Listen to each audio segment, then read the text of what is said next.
네, 출애굽기 20장에는 10계명, 즉 10개의 말씀이 나옵니다. 그리고 이제 21장부터 나오는 말씀들은 그 10개의 말씀, 즉 10계명에 대한 시행 규칙 또는 해설서라고 할 수가 있습니다. 세상에도 법이 있으면 그 법을 실제로 시행하기 위한 세부 규칙, 시행 규칙이 있죠. 성경도 지금 그런 식으로 기록이 되어 있습니다. 그런데 오늘 본문은 그 10계명 중에서 9번째 계명인 내 이웃에 대하여 거짓 증거하지 말라는 말씀에 대한 시행 규칙 또는 해설서라고 할 수 있습니다.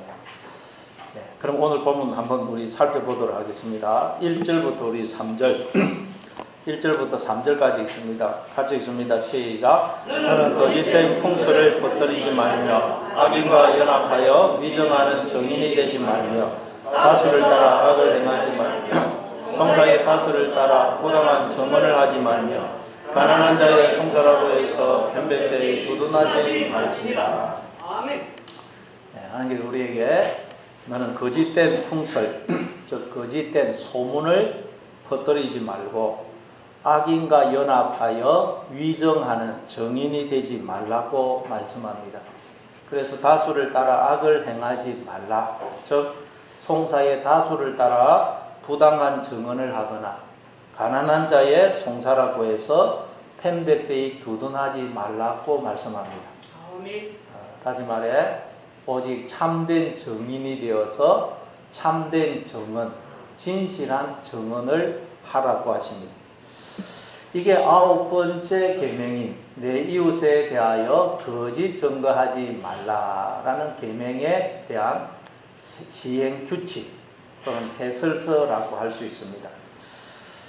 여러분 혹시 그 9번째 계명인 내 이웃에 대하여 거짓 증거하지 말라, 그거 제가 설명했는데 내용 기억나십니까?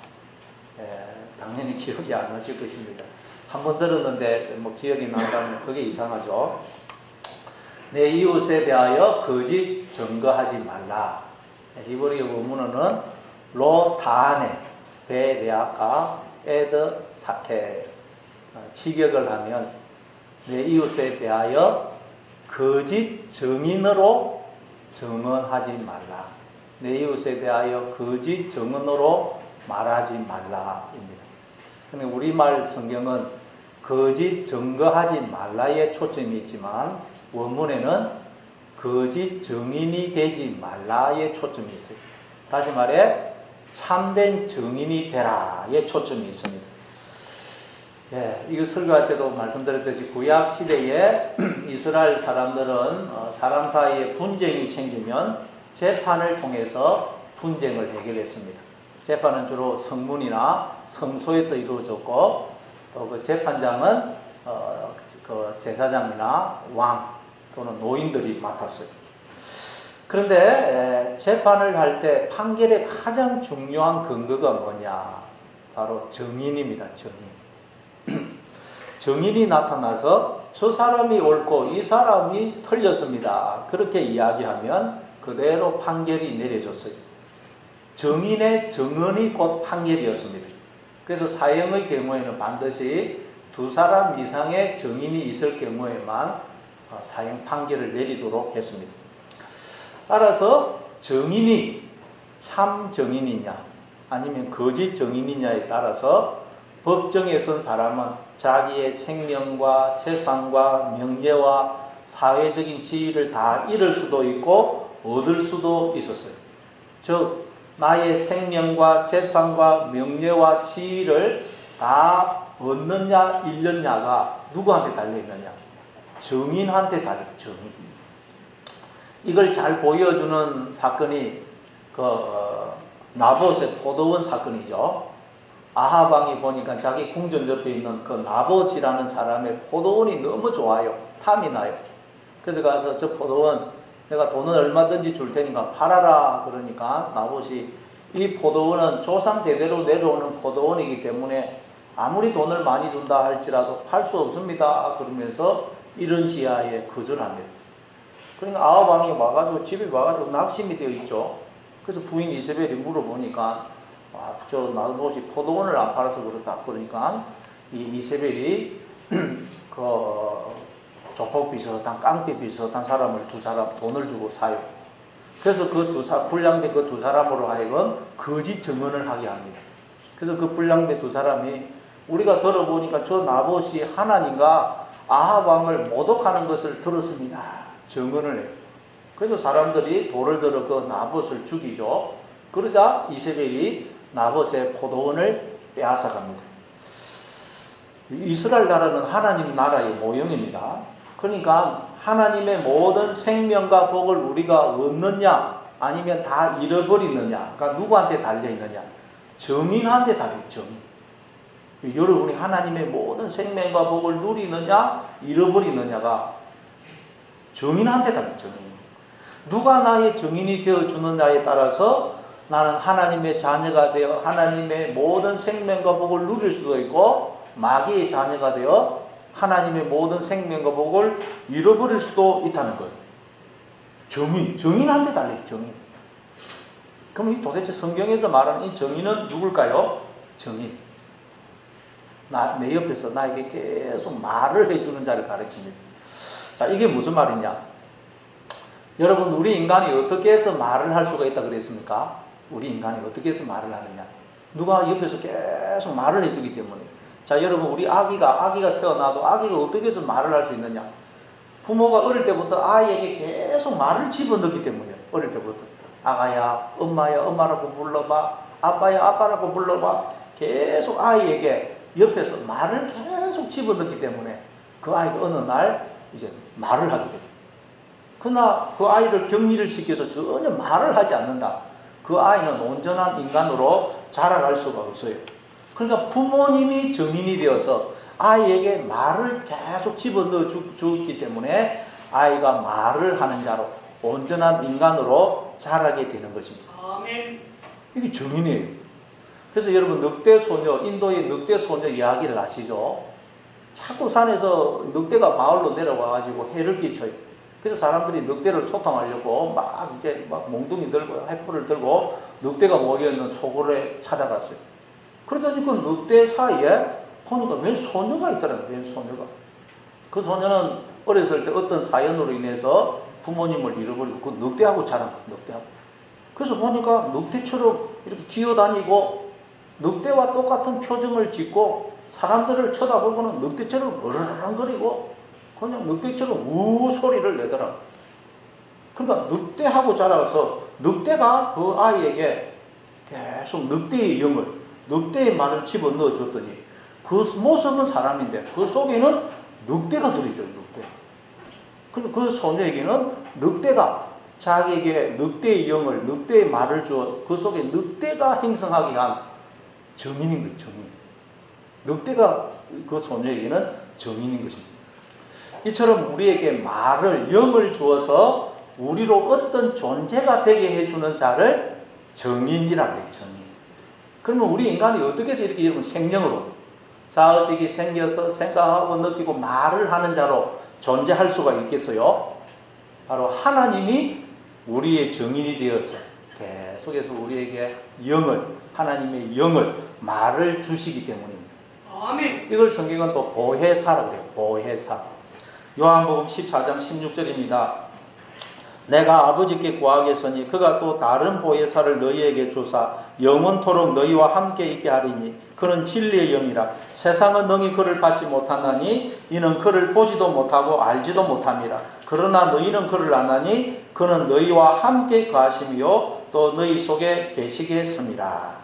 또 다른 보혜사를 주님이 보내주시겠다 그래요. 보혜사 파라클레토스. 파라클레토스인데 곁에, 옆에라는 파라와 말하다, 부르다라는 칼레오의 합성입니다. 그러니까 성령을 두고 보혜사라고 그러는 것은 성령이 내 옆에서 정인이 되어 나에게 계속 하나님의 영을, 하나님의 말을 계속 주고 계시기 때문에 모든 인간들이 이렇게 다 자의식이 있어서 생각하고 느끼고 말을 하는 자로 존재하고 있다는 것입니다. 그런데 하나님은 영이시죠. 하나님이 영이시죠. 그러니까 하나님이 정인, 즉 우리의 보혜사가 되셔서 끊임없이 우리에게 당신의 영을, 말을 주심으로 모든 인간들이 생명으로 존재하고 있다 그런 거예요. 존재하고 있다는 것입니다. 그래서 에베소서 1장 23절에 보면 교회 즉 우리는 그의 몸, 그리스도의 몸, 하나님의 몸이라 그러죠. 하나님이 우리의 머리가 되시고 우리는 하나님의 몸이라는 거예요. 하나님이 그렇게 나와 당신을 머리와 몸의 관계로 영원히 하나가 되어주시고 머리이신 하나님이 몸인 우리에게 끊임없이 영을, 즉 하나님이 정인이 되어서 끊임없이 우리에게 영을, 말을, 생명을 주시기 때문에 우리에게 이렇게 자의식이 생겨서 말을 하는 자로 존재하고 있다는 것입니다. 여러분 지금 다 생각을 하고 계시죠? 다 지금 생각을 하고 있는데 그냥 생각하는 게 아니라는 거예요. 인간은 하나님이 머리가 되어서 정인이 되어서 계속 나에게 영을, 말을, 생명을 부어주시기 때문에 우리가 그 하나님의 머리 되심에 참여하여 지금 여러분이 다 자의식이 있어서 생각을 하고 느끼고 말을 하는 자로 존재하고 있다는 거예요. 아멘. 이게 정인이에요. 정인.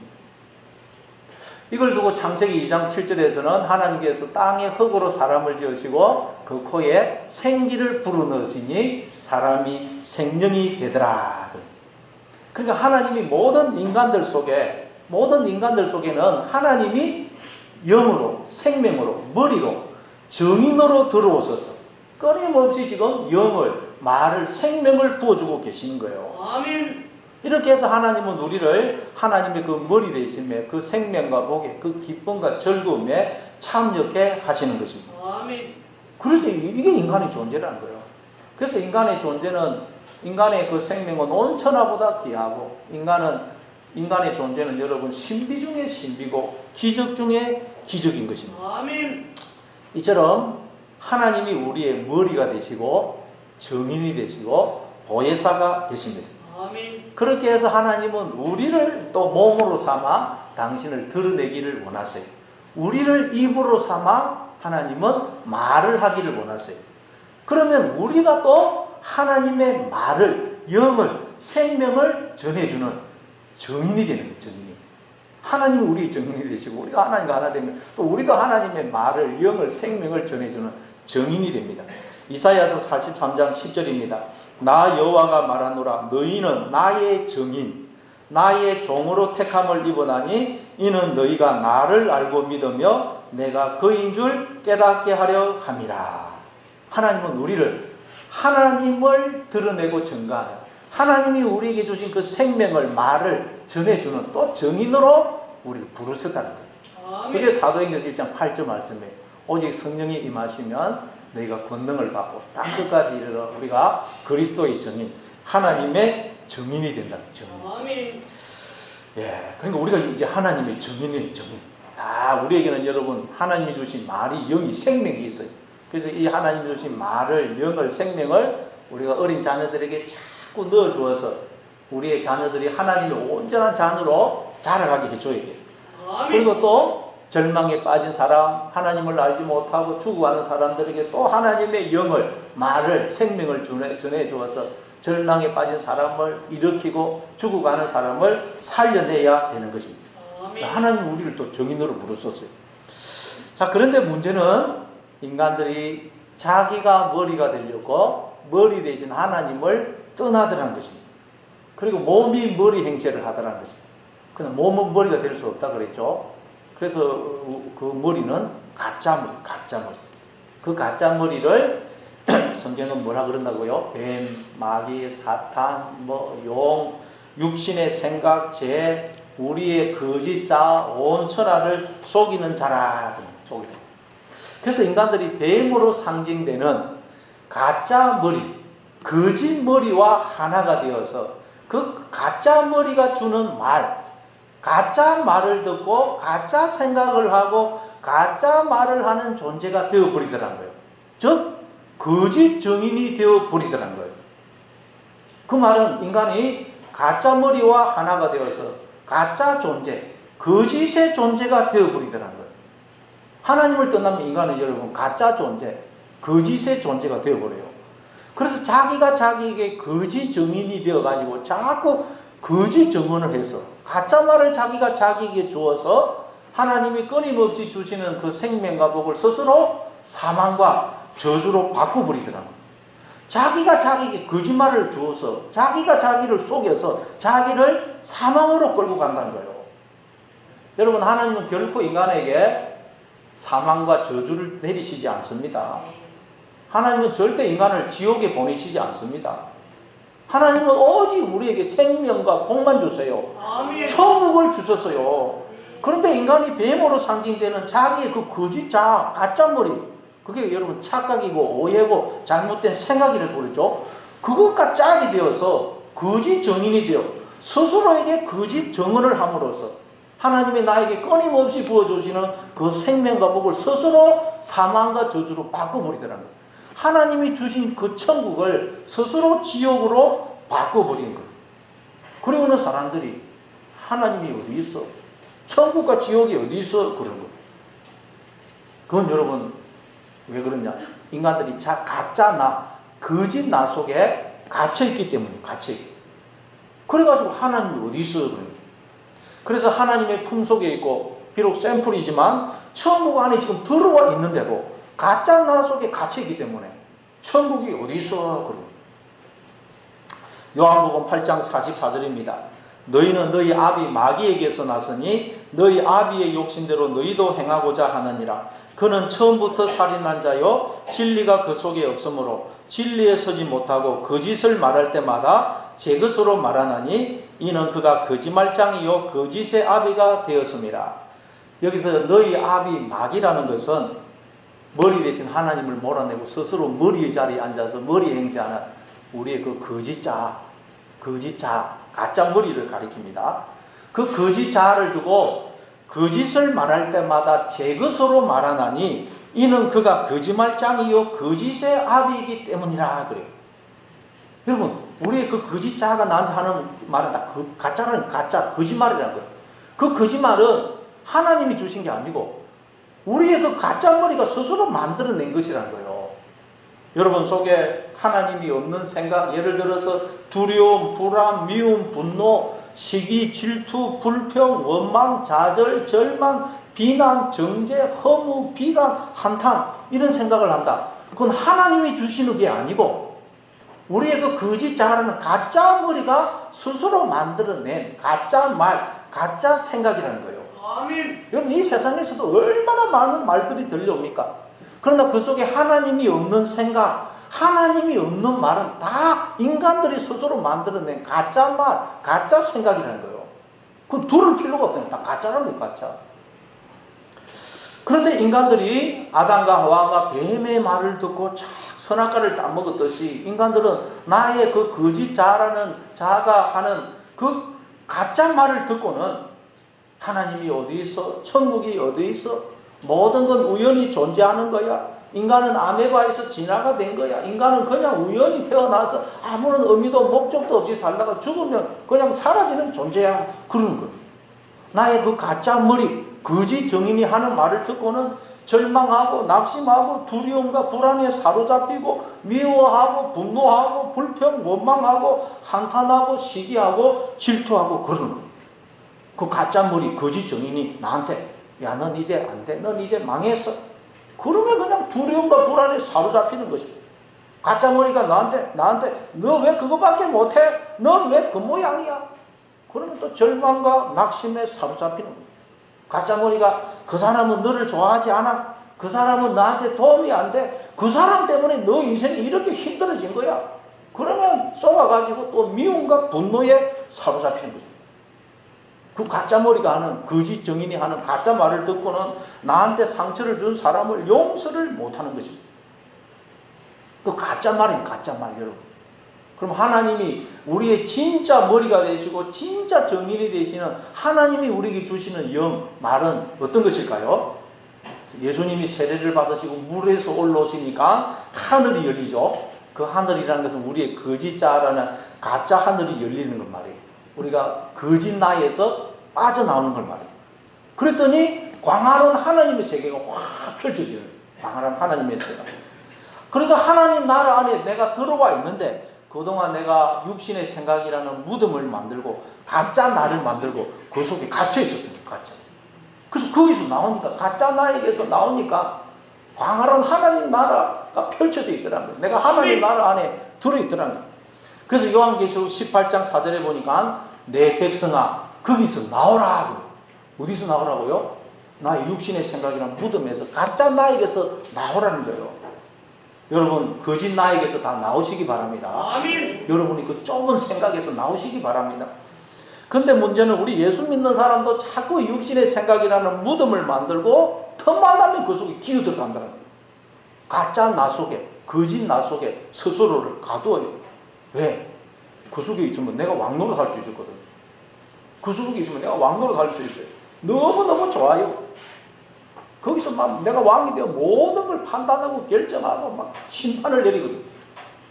그리고 여러분 무덤 그 관 속도 여러분 처음에 들어가면 좀 기분이 이상하지만 관 속에도 그 속에 딱 들어가 있으면 참 편안합니다. 적응이 되면. 관 속에 가만히 누워 있으면 누가 벌써 시비 거는 사람도 없고 움직일 필요도 없고 누워 있으면 얼마나 편안할지 몰라요. 그러나 그 무덤은 빛과 생기가 차단된 곳이. 그래서 점점 썩어 들어가고 시체가 썩어 들어가고 구더기가 덕실거려요. 시체 썩는 냄새가 가득한 곳입니다. 근데 이제 시체는 죽어 있으니까 그걸 못 느끼는 거예요. 우리가 죽어 있으면 여러분 육신의 무덤 속에 갇혀서 자기가 썩어가고 있고 시체 썩는 냄새가 가득하고 구더기가 버글버글한데도 못 느끼는 거예요. 그냥 편안하게 느껴집니다. 그리고 무덤은 여러분 그 관 속은 한 사람밖에 못 들어갑니다. 관 속에 두 사람 못 들어가요. 한 사람밖에 못 들어가요. 그 말은 우리가 육신의 생각이나 무덤에 갇히면 마음이 너무 좁아진다는 거예요. 마음이 좁아져가지고 나한테 상처를 준 사람을 절대 용서를 못합니다. 아무리 하나님의 말씀을 듣고 권면을 해도 안 들어요.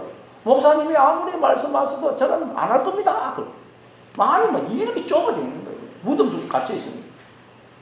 여러분 거기서 나와야 됩니다. 아멘. 나오면 광활한 하나님의 세계가 펼쳐져 있는데 왜 무덤 속에 갇혀 있겠어요? 그래서 구원이라는 말이 히브리어로 야사인데 원래 뜻은 넓다, 광활하다라는 뜻이에요. 야사가 넓다, 광활하다. 구원이란 그 좁고 어둡고 시체 썩는 냄새가 나는 그 무덤에서 나와 광활한 하나님의 세계로 나오는 거예요. 아멘. 나오면 광활한 하나님의 세계가 펼쳐져 있습니다. 그게 예수님이 세례를 받으시고 물에서 나오니까 하늘이 열리는 거예요. 하늘이 열리니까 광활한 하나님의 세계가 펼쳐져 있더라는 것입니다. 아멘. 그리고 성령이 비둘기같이 임하죠. 그러니까 하나님이 끊임없이 나에게 생명과 복을 주고 계세요. 그리고 또 하나님으로부터 음성이 들리죠. 이는 내 사랑하는 아들이요 내가 기뻐하는 자니라. 하나님이 우리에게 주시는 말을 한마디로 요약하면 너는 내가 사랑하는 아들이고 내가 기뻐하는 자야. 이 말이라는 거예요.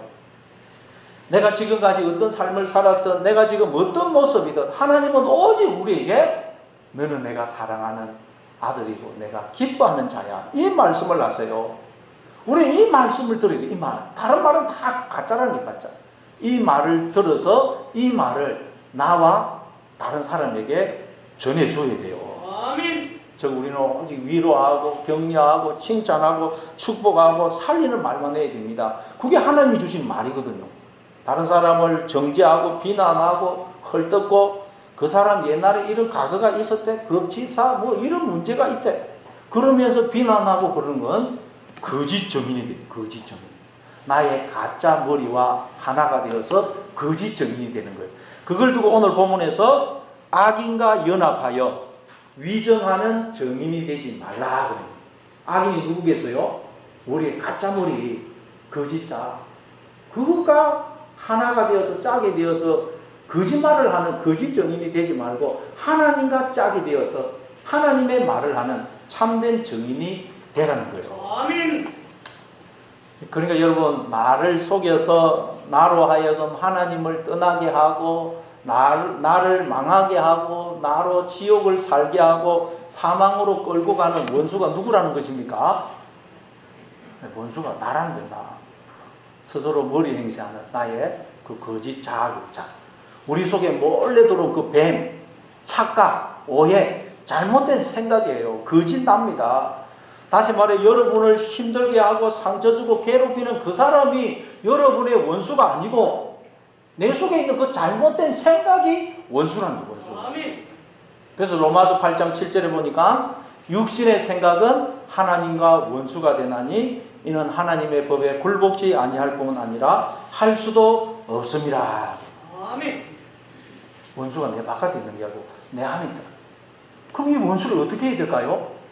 자, 그게 4절부터 5절까지입니다. 4절 5절 같이 읽습니다. 4절 5절 시작. 내가 만일 내 원수의 길 잃은 소나 나귀를 보거든 반드시 그 사람에게로 돌릴지며 내가 만일 너를 미워하는 자의 나귀가 짐을 싣고 엎드려짐을 보거든 그것을 버려두지 말고 그것을 도와 그 짐을 부릴지니라.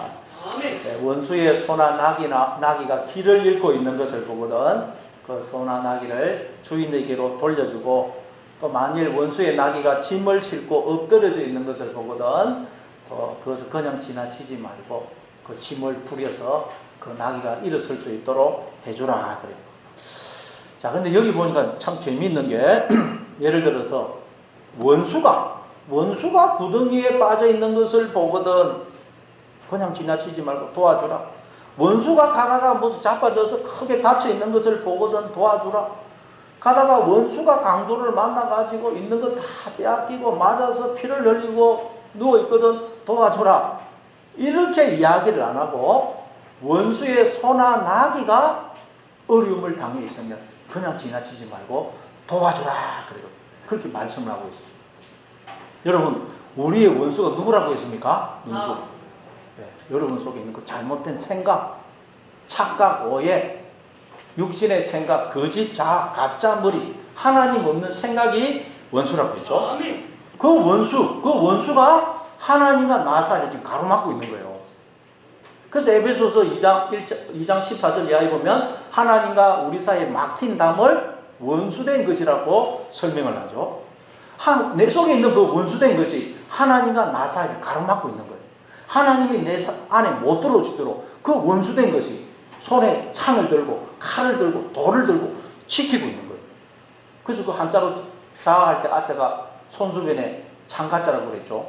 우리의 자아는 손에 창을 들고 있는 모습이에요. 그게 우리 거짓 자아예요. 그러니까 여러분, 하나님과 하나님의 자녀로서의 나의 원수는 누구냐? 원수는 바로 나라는 거예요. 내 속에 있는 그 오해, 착각, 잘못된 생각. 원수가 그러니까 내 속에 있어요. 그런데 우리는 내 속에 원수가 있다는 걸 몰라요. 내 속에 이 원수된 것이 하나님과 나 사이를 가로막고 있다는 걸 모릅니다. 왜냐하면 겉으로 보면 나는 지금 뭐 착한 것 같고 예배도 잘 안 빠지고 드리고 있고 겉으로 보면 신앙생활 잘 하고 있는 것 같아요. 그래서 인간들이 내 속에 원수된 것이 있다는 걸 아무도 모릅니다.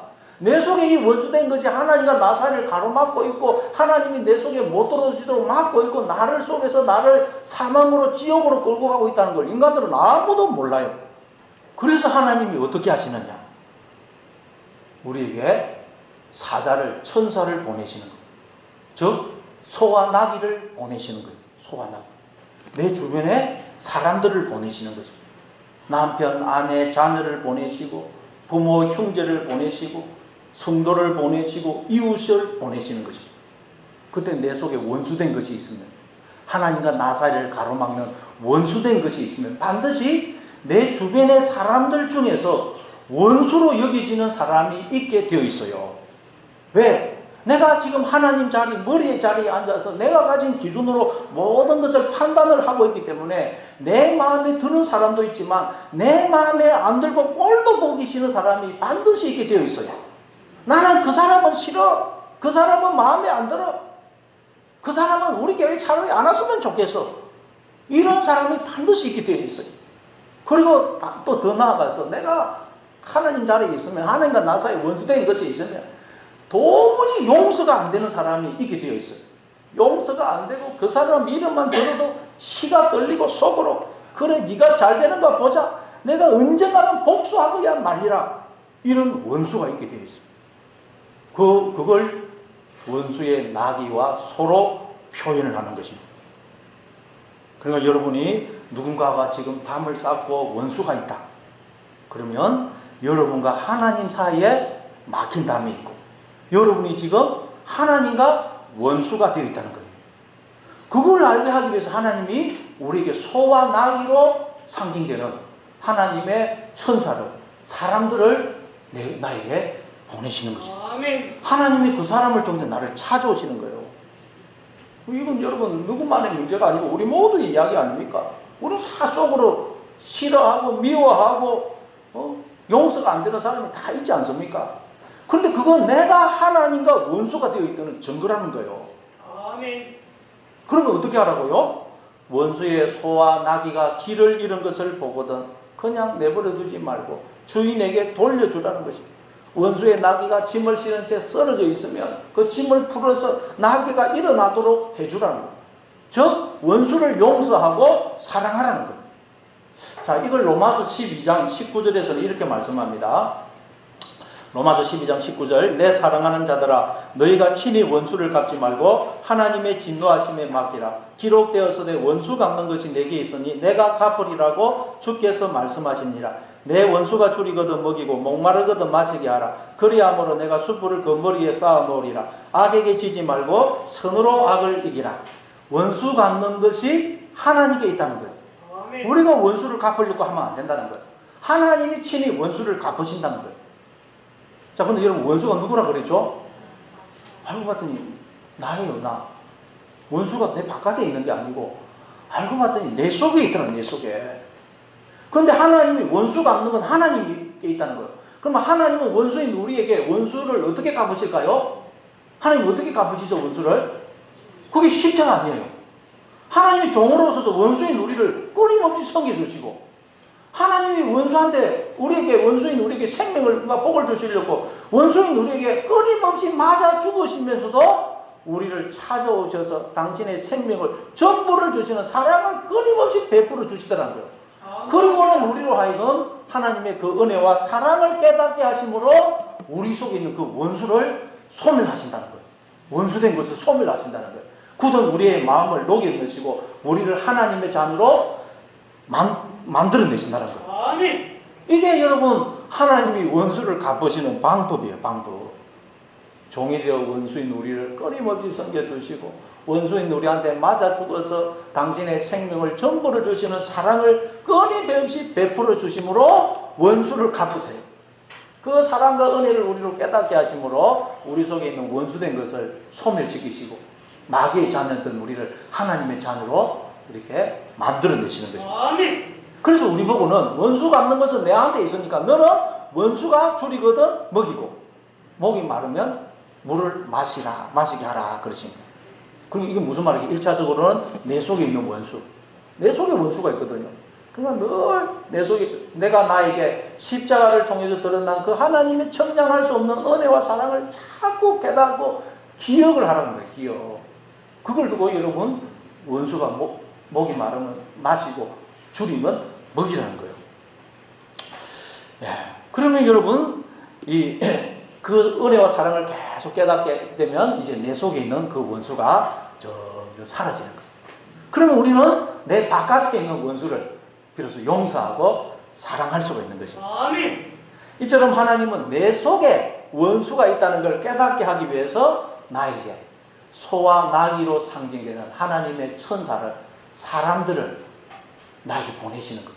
하나님의 그 사람을 통해서 나를 찾아오시는 거예요. 그러면 그 사람들 중에 원수로 여겨지는 사람이 있게 되어 있습니다. 그런데 그 사람은 바로 내 속에 있는 원수된 것을 드러내어서 그 원수된 것을 소멸시키기 위해서 하나님이 나에게 보낸 하나님의 천사입니다. 그 천사. 알고 봤더니 내가 용서하지 못하고 원수로 생각하는 그 사람은 나 때문에 하나님께 나한테 보냄을 받아 나 때문에 고생을 하고 수고하고 있는 것입니다. 알고 봤더니.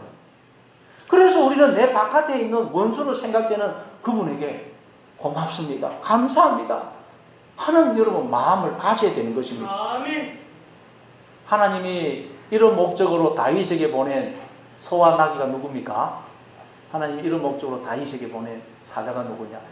사울왕이죠. 사울왕. 여러분 다윗은 어떤 사람입니까? 어린 나이에 거인 골리앗을 쳐 죽임으로 위기에 빠진 나라를 구한 구국공신 아닙니까?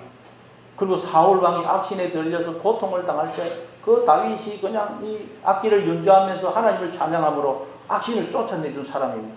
그리고 사울왕이 보내는 전장터마다 가서 승리함으로 사울 왕의 왕권을 견고하게 해준 사람, 은인입니다. 그리고 또 사울 왕의 사위 아닙니까? 사위. 그러니 사울 왕으로부터 얼마나 많은 사랑과 총애와 신뢰를 받아야 되겠어요. 그런데 사울 왕이 이유도 없이 다윗을 그렇게 미워해서 3번이나 죽이려고 하죠. 자기를 위해서 음악을 막 노래를 부르고 창을 던져 죽이려고 해요. 결국 다윗이 도망을 가니까 3,000명의 특공대를 데리고 그 좁은 땅덩어리 이잡듯이 사사지 수색을 해서 다윗을 죽이려고 합니다. 근데 다윗이 그냥 얼마나 사울이 미웠겠어요.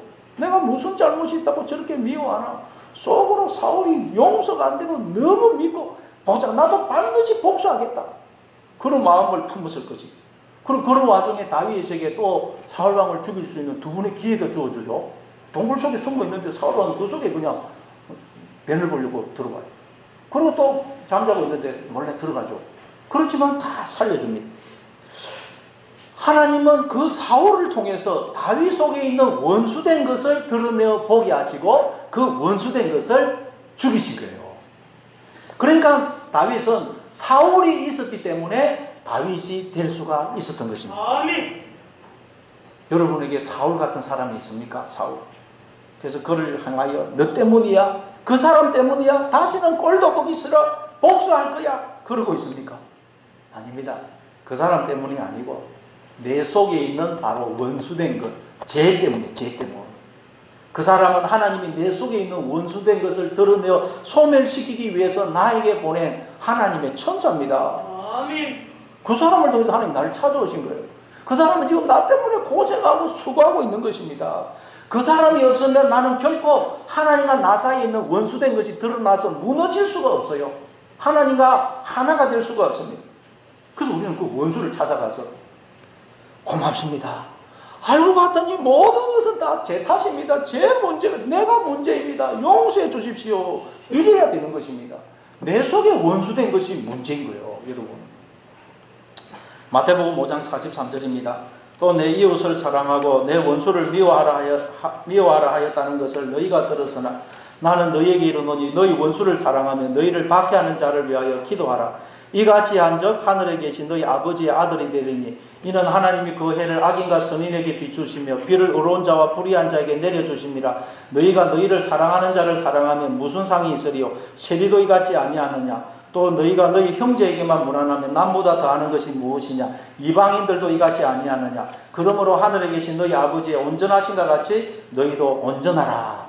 아멘. 자, 우리가 어떻게 할 때 하나님의 자녀가 된다 그래요? 원수를 사랑하고 나를 핍박하는 자를 위하여 기도해 줄 때, 그때 우리가 비로소 하나님의 자녀가 된다는 거죠. 그전에는 우리가 하나님의 마음을 품으면 하나님의 자녀가 아니라는 것입니다.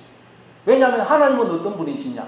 선인과 악인을 구별하지 않으시고 해를 비추어 주시고 불의한 자, 의로운 자를 구별치 않으시고 비를 내려주시는 분이기 때문이라는 것입니다. 다시 말해 하나님께는 악인과 선인의 구별이 없다는 거예요.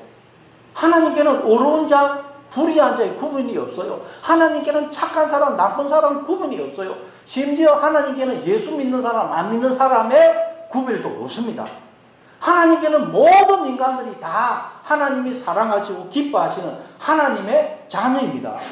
차이가 있다면 집에 돌아온 당자처럼 하나님께로 돌아와서 하나님의 자녀로서의 모든 신분과 지위와 특권을 회복해서 하나님의 것을 다 내 것으로 누리면서 기뻐하고 즐거워하며 사는 자녀가 있는 반면, 아직 집을 떠난 당자처럼 하나님을 떠나서 거지가 되고 땅땅하고 짐승처럼 돼지 우리에서 돼지와 함께 살면서 돼지가 먹는 지엄 열매로 배를 불리려 하지만 그것도 주는 자가 없어 굶어 죽어가고 있는, 무덤 속에 살고 있는 자녀가 있을 뿐이에요. 그래서 하나님은 모든 인간들을 당신의 자녀로 여기시고 당신의 전부를 주시는 사랑을 베풀어 주신다는 거예요. 감사합니다. 그런데 우리가 이 하나님의 마음을 품지 않고 나를 사랑하는 사람만 사랑하고 형제에게만 무난하면 이방인과, 즉 예수 안 믿는 사람과 다를 것이 뭐가 있냐는 거예요. 뭐가.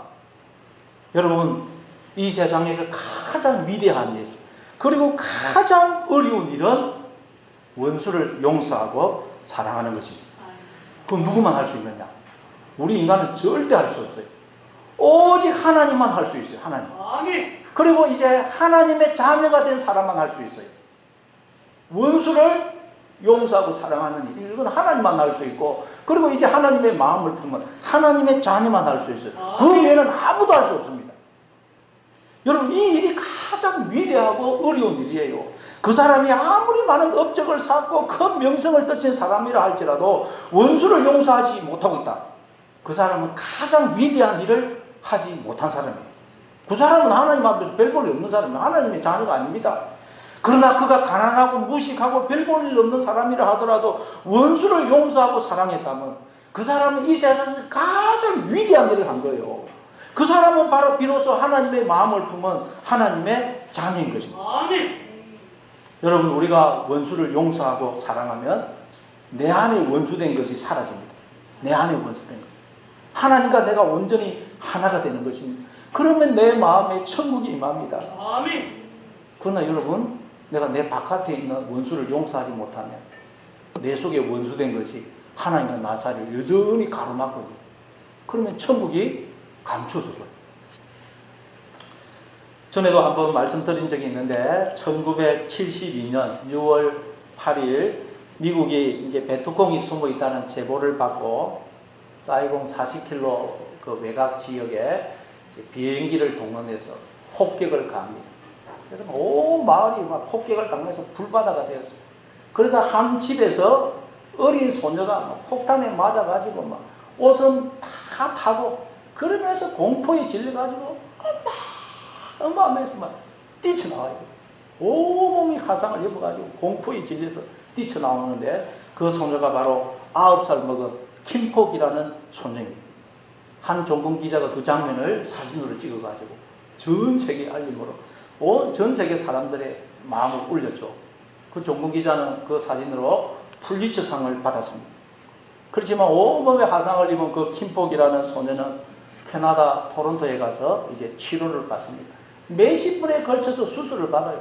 여러분, 화상으로 인한 그 수술이 얼마나 고통스러워요. 그 막 속살에다가 뭐 이렇게 물살이 오르는 걸 끌어냅니다. 그냥 생살을 끌어내는 거예요. 그러면 비명을 지르고 자기도 모르게 욕을 할 그 수술을 몇십 번을 받았어요. 그런데도 화상이 너무 심해서 피부에서는 땀 한 방울 안 나오고 여성으로서의 생명도 죽어버렸습니다. 잠을 못 자고 가렵고 아프고 견딜 수가 없어요. 그래서 이 킴폭이라는 소녀는 마음속에 미국이라는 나라를 미워하고 증오합니다. 미국이라는 나라를 용서할 수가 없어요. 그냥 마음속에 미움과 분노가 증오가 가득 차 있어요. 그냥 세상이 지긋지긋해요. 그냥. 그런데 20살이 되던 어느 날 한 목사님이 그 병원에 와서 복음을 전하는데 그 복음을 듣고 예수님을 영접하게 되었습니다. 십자가를 통해 드러난 그 하나님의 사랑을 깨닫게 되었어요. 내가 하나님의 자녀로 하나님으로부터 이런 놀라운 사랑을 받고 있구나 하는 것을 알게 되면서 점점 그 마음속에서 미움과 분노가 사라지기 시작했습니다. 점점 나에게서 나오게 되었습니다. 그래서 창문을 열어보니까 하늘이 그렇게 아름다울 수가 없어요. 꽃들이, 나무들이 눈이 부시게 아름다워요. 이야, 세상이 이렇게 아름다운데 내가 그동안 나 속에 갇혀 있었구나. 그러면서 저 몸의 기능들이 회복이 됩니다. 입맛이 땡기기 시작합니다. 몸에서 땀이 나기 시작해요. 몸에 균형이 잡히고 여성으로서의 기능도 회복이 됩니다. 그래서 나중에는 또 남편을 만나 좋은 총각을 만나서 결혼을 하고 나중에는 자기가 그렇게 미워하던 그 미국에까지 가서 복음을 전하게 됩니다. 여러분, 우리가 원수를 용서하고 사랑할 때 내 속에 있는 원수된 것이 사라지면서 내 마음이 천국으로 변하게 되는 것입니다. 아멘. 그때 여러분 감추어져 있고 숨겨져 있던 천국이 확 드러나서 펼쳐지는 것입니다. 그러나 여러분, 원수를 용서하지 못하고 사랑하지 못하면 하나님 나라가 감추어져요. 그래서 10절 이하에 보면 안식년과 안식일, 그리고 또 세 가지 절기에 대한 내용이 나오죠. 절기라는 말이 히브리어로 하악어인데 하악어, 축제, 잔치라는 뜻입니다. 하나님은 우리를 하나님 나라의 안식에, 하나님 나라의 축제에, 잔치에 초청을 하신 것입니다. 감사합니다. 마태복음 22장에 보면 우리는 하나님께서 모든 걸 준비해 놓으신 인생이라는 천국 잔치에 초청을 받아 하나님이 준비해 놓은 것들을 먹고 마시면서 기뻐하고 즐거워하는 그런 천국의 모형인 인생을 지금 살고 있다고 그러죠. 우리가 지금 다 천국에 지금 초청을 받은 거예요. 근데 내 속에 원수된 것이 있으면, 누군가를 용서하지 못하고 사랑하지 못하고 있으면 그 천국이 감춰져 버립니다. 내 속에 미움, 정오, 원망을 가지고 있으면 우리는 절대 천국을 살 수가 없어요. 전에 김삼원 목사님 제가 설교를 들어보니까 김삼원 목사님이 명성교회를 개척하시기 전에 미살이라는 곳에서 10년 동안 목회를 하셨다고 해요. 근데 10년 동안 목회를 하는데 한 분이 목사님을 그렇게 막 힘들게 하고 못살게 하더라고요.